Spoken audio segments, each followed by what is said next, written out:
Hello，你好，Welcome back，欢迎回来to Wisdom Wednesday with Johnny Tiger on June 2nd, 2021. Sorry about the little camera bump there.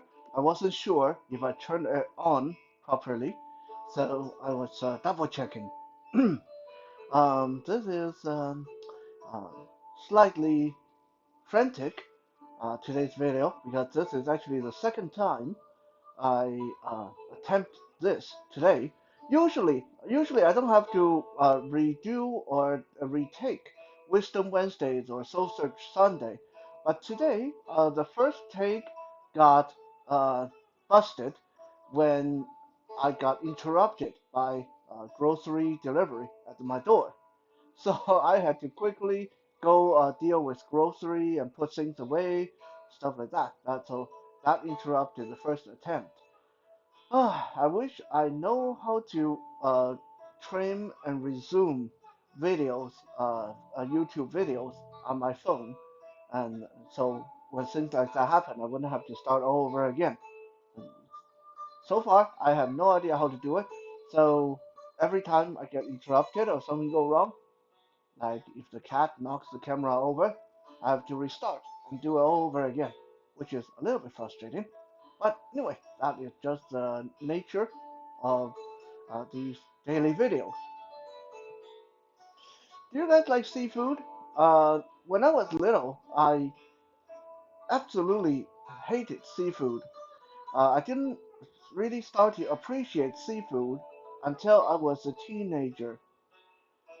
And then now, fast forward so many years, seafood is one of my favorite kind of food. Uh, Fish of all kinds, shrimp, lobster, crab, calamari, scallop, mussel, clam. I don't really care for oysters, but for most of other seafood, I like them. Seafood, by the way, in Mandarin is called 海鲜, H-A-I Shian, 海鲜. Hai means ocean, xian means delicious food. Now, one of the reasons I think that I didn't like seafood when I was a child was in my household, seafood was a serious trigger. You see, my father did not like seafood at all, and still doesn't to this day. Although he will eat crab and he will eat shrimp, but those are about the only two kinds of seafood he'll eat. Now, while most people that I know, when they dislike a certain kind of food, they're pretty reasonable about it. Most people, when you let's say you don't like beef, let's say you're a vegetarian, let's say you don't like meat. Well, you're not going to fly off the handle. You'll say, well, no, if you want to eat meat, you go ahead and eat meat. I'll enjoy my salad as long as I don't have to eat it. That's okay. You do whatever you want to do. I may occasionally drop little snide remark as to how disgusting you are, how cruel you are. Do you know what they do to the chickens? Do you know how they kill the cows? I may occasionally make little remarks like that just to make myself an a-hole. But for the most part, if you want to eat it, you go ahead and eat it, as long as I don't have to eat it. My dad wasn't that way at all. I have witnessed it several times.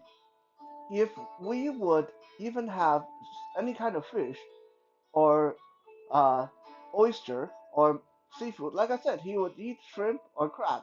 But anything else, if we had any other kind of seafood in the house, on the table, near the dinner table, he would literally fly off the handle. He would pick up that dinner table, throw it across the room, plates, dishes, forks go everywhere, food flying everywhere, and he would throw such a fit that it was scary. It's almost like someone put a human being on the dinner table. It's like you just exposed him to the most disgusting, outrageous, infuriating thing in his life. That's how much my father hated most kind of seafood. So when I was little, we really didn't dare having fish at home. We didn't dare having clam or mussels at home. So I think back then, even as a child, I knew seafood meant trouble. So seafood meant bad. Now, when I became a rebellious teenager and wanted independent, I started to enjoy seafood.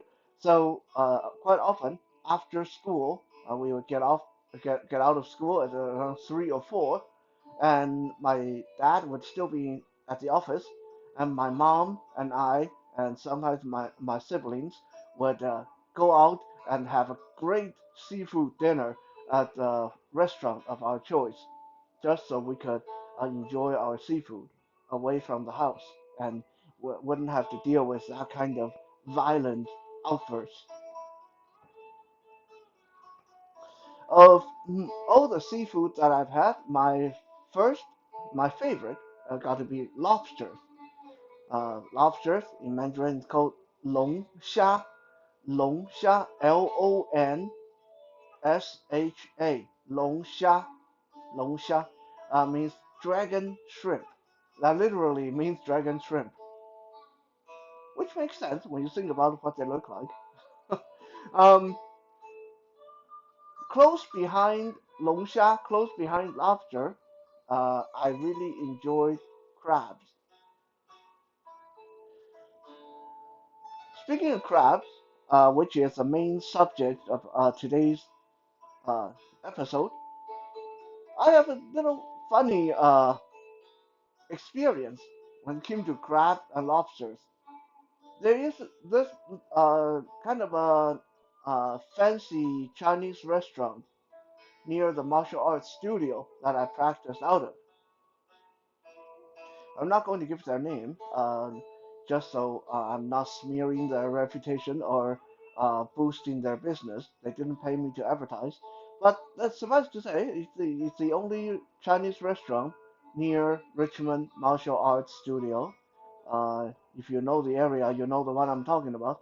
So I used to go there and eat there all the time when I lived in that area because it's so close to the martial arts studio, so close to home. I remember I used to every once in a while I would order lobster from them. They had a fish tank in there with fish, live clam, live lobster, and crabs and stuff like that.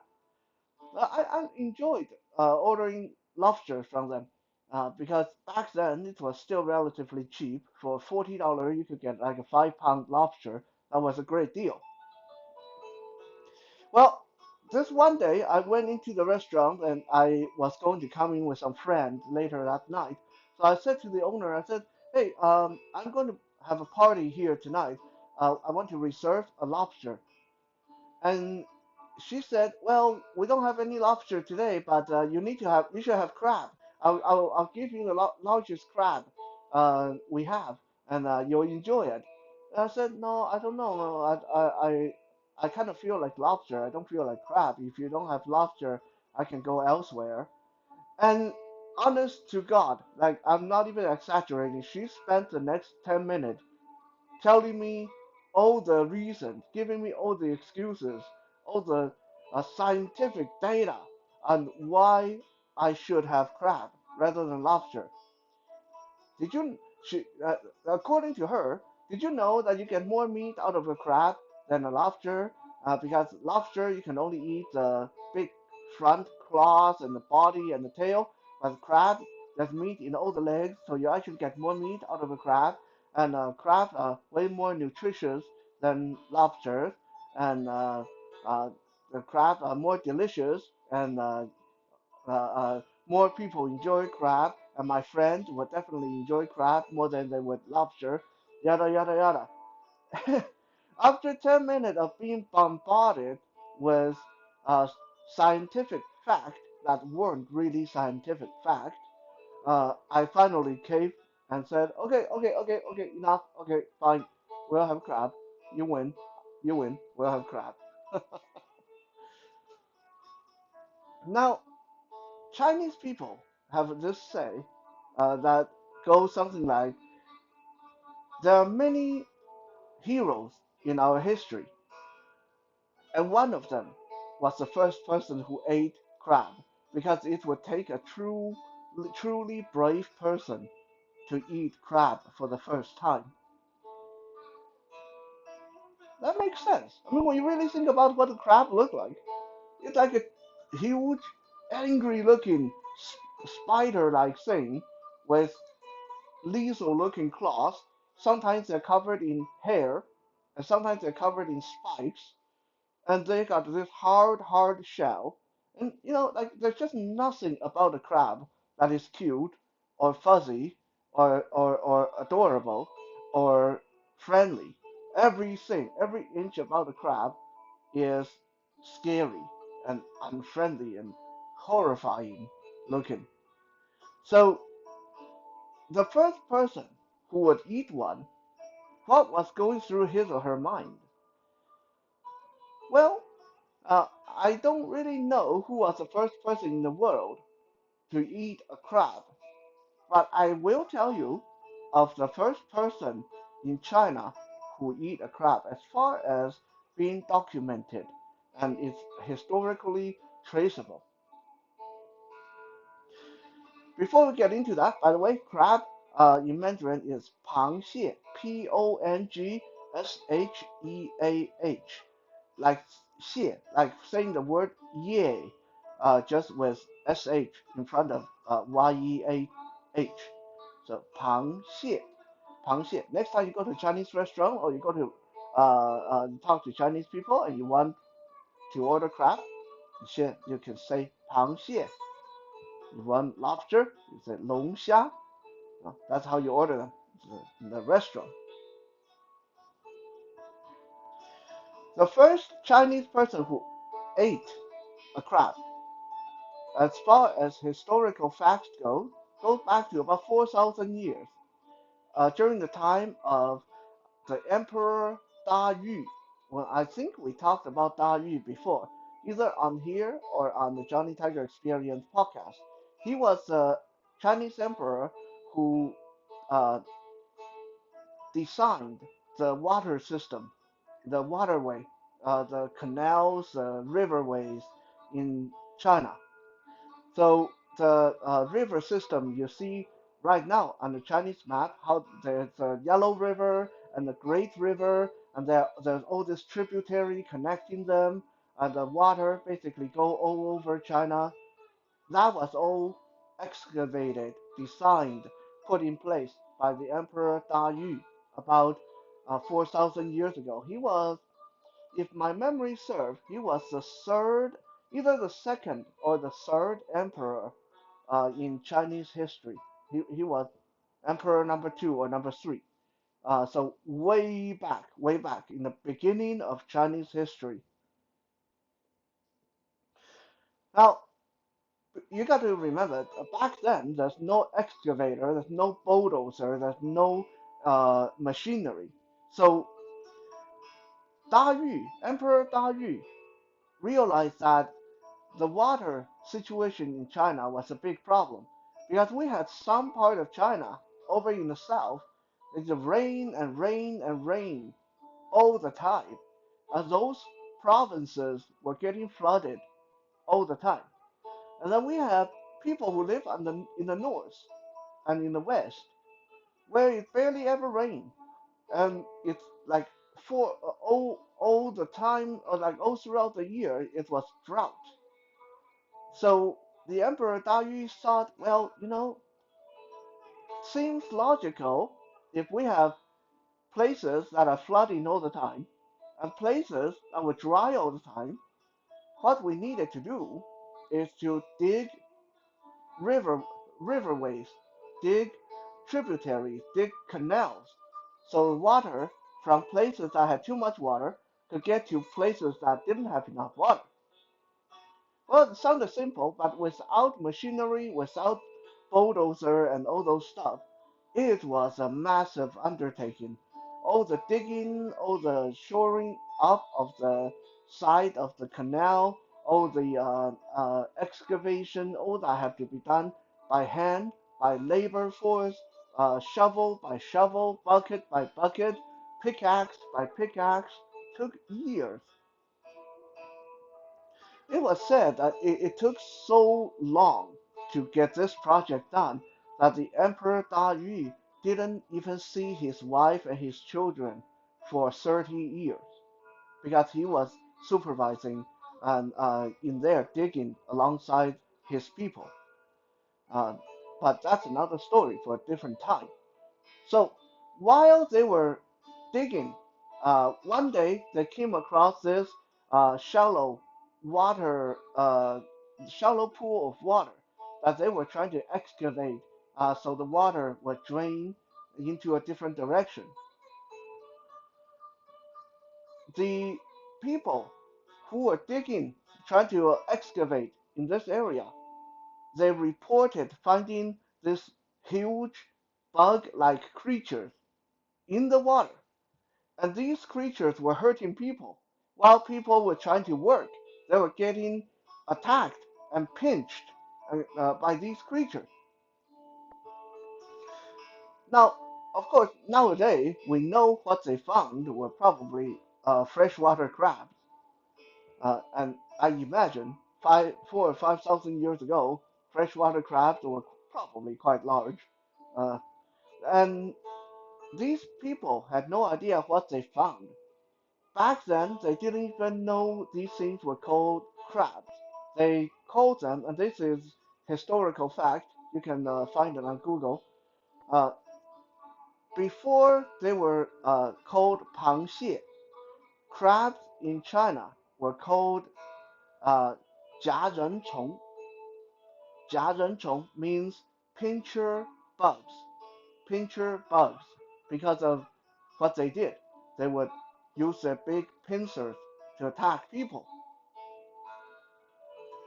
So people reported, the workers reported back to the Emperor Da Yu and said, we keep running into these pincher bugs. And some of them are really big. But we don't know what to do with them. Um, they are creepy looking, and they are covered in hard shell. What can we do? The advisor, one of the advisors to the Emperor Da Yu, his name was Ba Jie. Ba Jie. He said to the emperor, "Well, I have a quick way to kill these things. I mean, they're hard to kill because they have hard shell. But what if we boil them to death? Huh? They're all over there in that shallow pool. There's a lot of them, yes. But if we boil a lot of hot water, if we boil a lot of water, and then we pour the boiling water into the shallow pool, gradually it will boil them to death. It will get too hot. They'll die. They'll either die or they'll go away." Well, the Emperor Darius thought, well, that's not a bad idea. Let's try that. So they built a huge campfire and started boiling big tubs of water. And when the water started to boil, they poured them into the shallow pool where there was reportedly hundreds or thousands of freshwater crab or pincher bugs. Gradually, uh, the crabs all got boiled. They got cooked. And then something uh, unexpected happened. Uh, when the advisor Bajie went to inspect these dead pincher bugs that were boiled in the pool they were in, he realized they smelled pretty good. And he realized that, well, they kind of look different after you cook them. Before you cook them, they were all kind of green color, and after you cook them, they turn red. Oh, that was interesting. So he decided to pick one out of the water and crack its shell open and see what's going on inside. And after he cracked open the shell, he saw all that meat, all that flesh inside. He said, "Whoa, it smells kind of delicious and it looks interesting." So he was the first person who tried and ate one of these pincher bugs. And that was as it was documented in Chinese history. The advisor to Da Yu, the advisor Ba Jie, was the first Chinese person to eat a crab.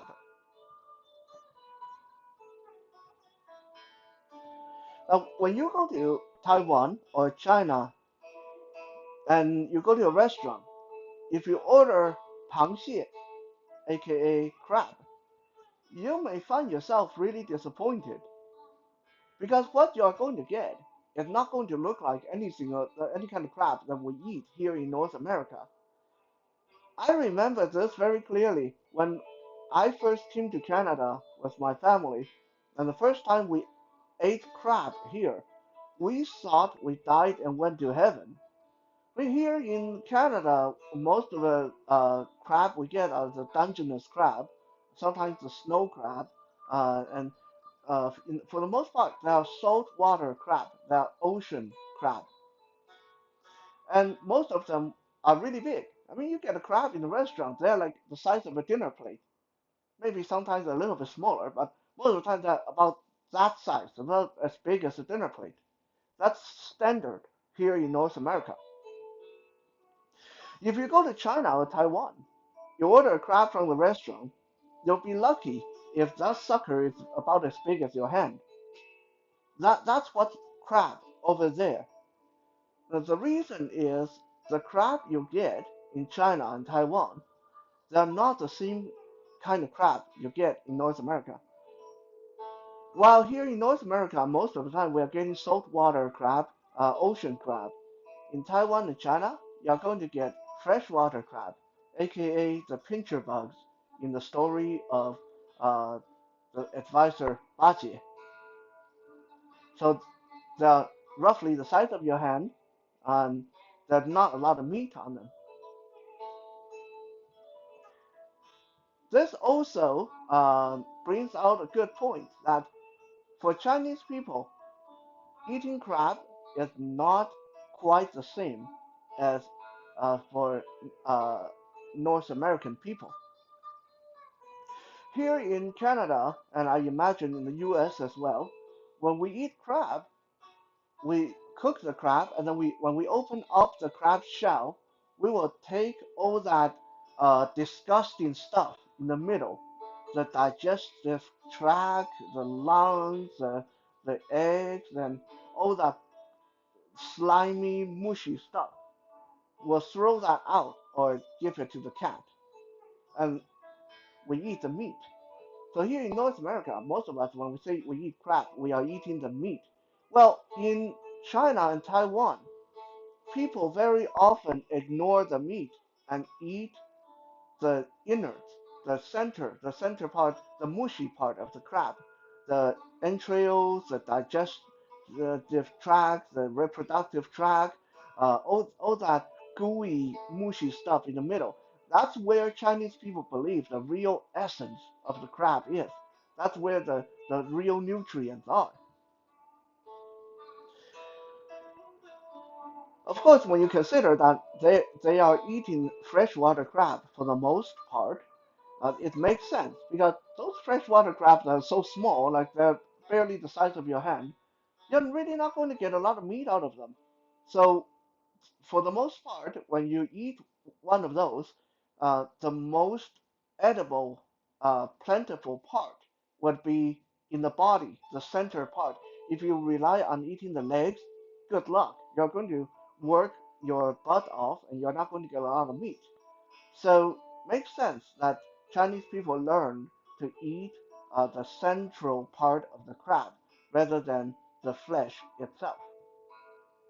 But just so those of you who never experienced that before, when you go to China or Taiwan, uh, and you want to order crab, that's what you're going to get, and you're going to they're going to give you a crab that is really small, and you're going to say something like, "Oh my God, like what do I do with this?"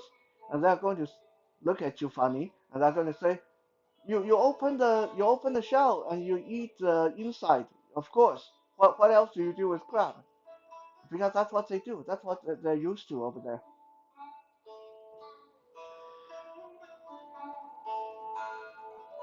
So, needless to say, most people who are not native to Taiwan or China can not really get used to eating freshwater crab the way they do. So, most foreigners really don't like eating crab in China or Taiwan. So, it is ironic enough that Chinese freshwater crab eventually became one of the most widespread invasive species of marine or aquatic animal in the world. I mean, you think Chinese people is bad. Like some people say, "Oh my God, there's Chinese people everywhere. We're getting overrun with Chinese people nowadays." You ought to see Chinese crab. Chinese crab have been so invasive that it was put on the list of animals to be exterminated in England, in Germany, in France, and also in the United States. Not too long ago, this was actually in New York. The mayor of New York put out a bounty in the newspaper for people to hunt down and exterminate freshwater crab from China.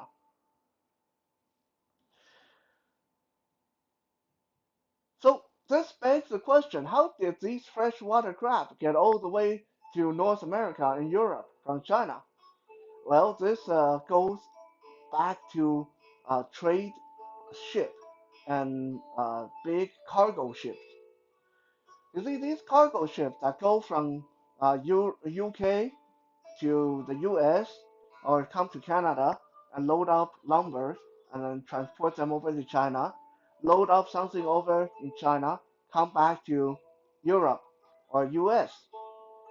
While they are in China, a lot of times they will refill the water in the bottom of the ship, the bilge water, in other words. Uh, and where do they get these bilge water from? Quite often, they get it from the local rivers and lakes. And these big cargo ships, they take up a lot of water in the bilge.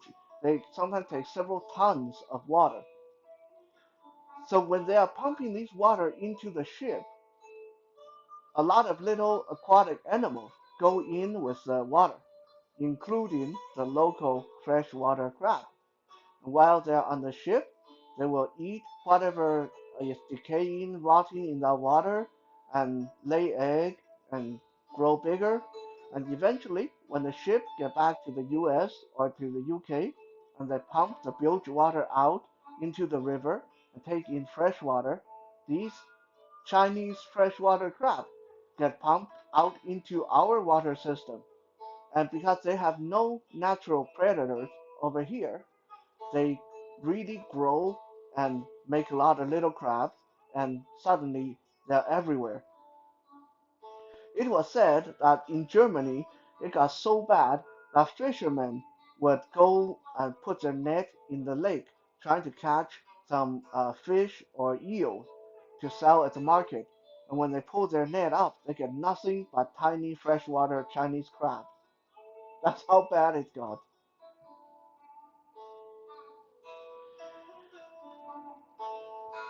Now, how do people catch crabs in China? I mean, here we just go out into the when it's low tide, we go into the ocean, we put our crab trap in there, and then we go and check to see if any crab go in there, and then we find catch them this way. Well, in China, there's actually two very interesting way how people will catch crab. Uh, Obviously, these are small scale operation. If it's a big company, I'm sure they have more modern scientific way of doing it. But I'm going to tell you guys of two more interesting way how normal everyday commoners would catch crab to sell at the fish market in China. These freshwater crab, they mature around September, October. Before that, prior to maturity, they stay at the very bottom of the lake or very bottom of the river.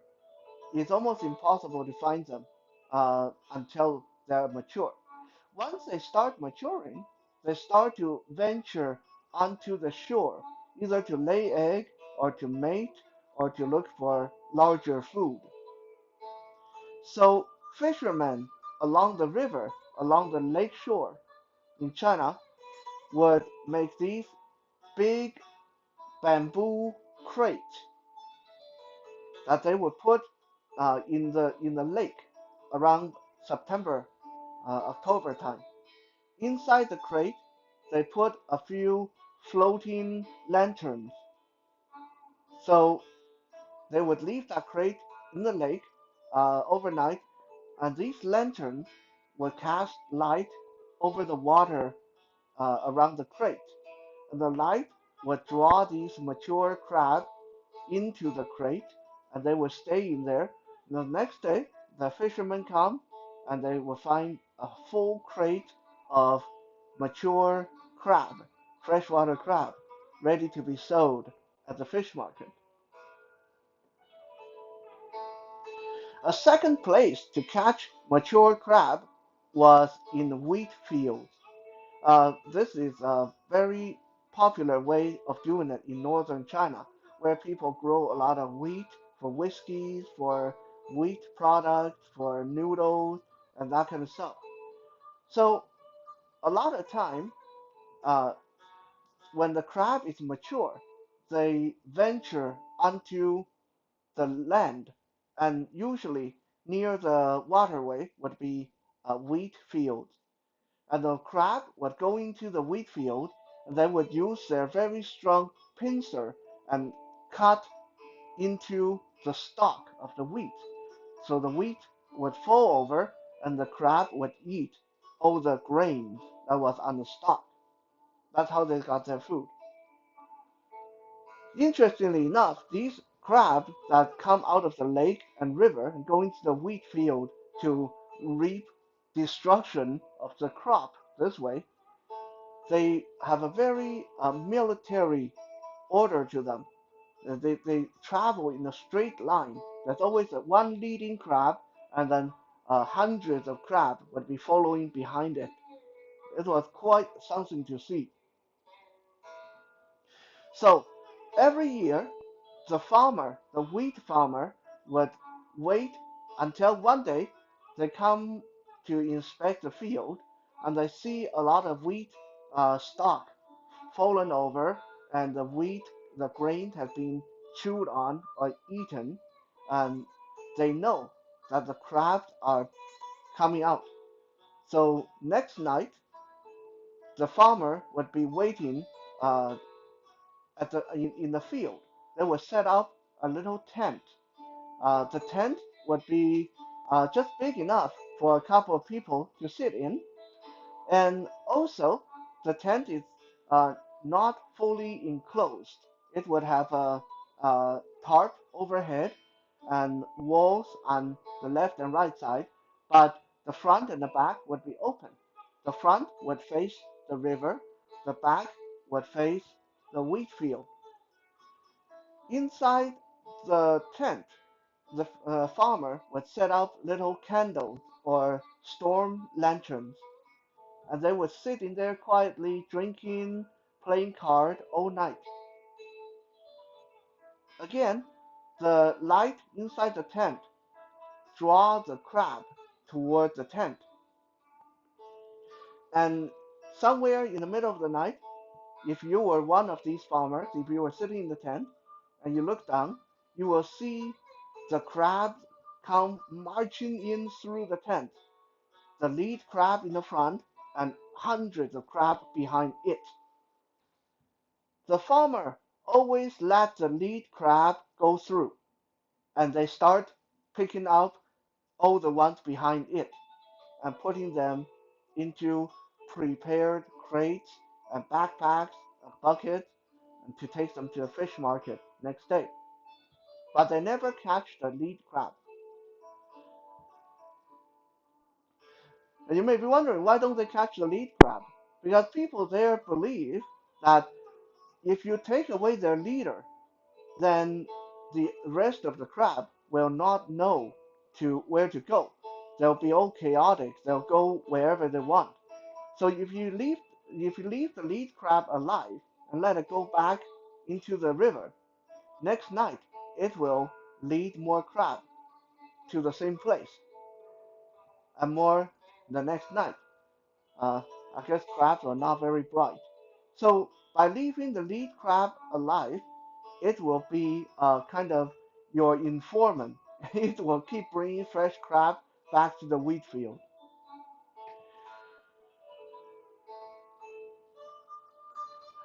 A few years ago, well, actually a handful of years ago, I did travel to China, and yes, I did have that unpleasant surprise ordering crab at a restaurant and receiving a plate of crab that basically the size of my hand, and I felt uh, so disappointed and didn't know what to do with them.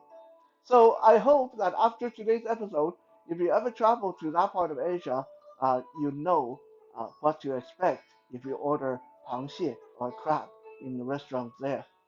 Thank you for checking out today's Wisdom Wednesday. If you're interested in stories and Chinese origins like the ones you hear on Wisdom Wednesday, then I really strongly suggest you check out the Johnny Tiger Experience podcast because there we have Tales from the Far East and Mandarin 101, where you get these stories complete with sound effects and background music, professionally mixed and recorded for your enjoyment. You can find the Johnny Tiger Experience podcast on any podcast platform, Spotify, Apple Podcast, anywhere you get your podcast from. Just search for Johnny Tiger Experience and you will find it. Thank you again for checking out Wisdom Wednesday. We'll be back again tomorrow for Toy Thursday. For now, have a good night and 再见.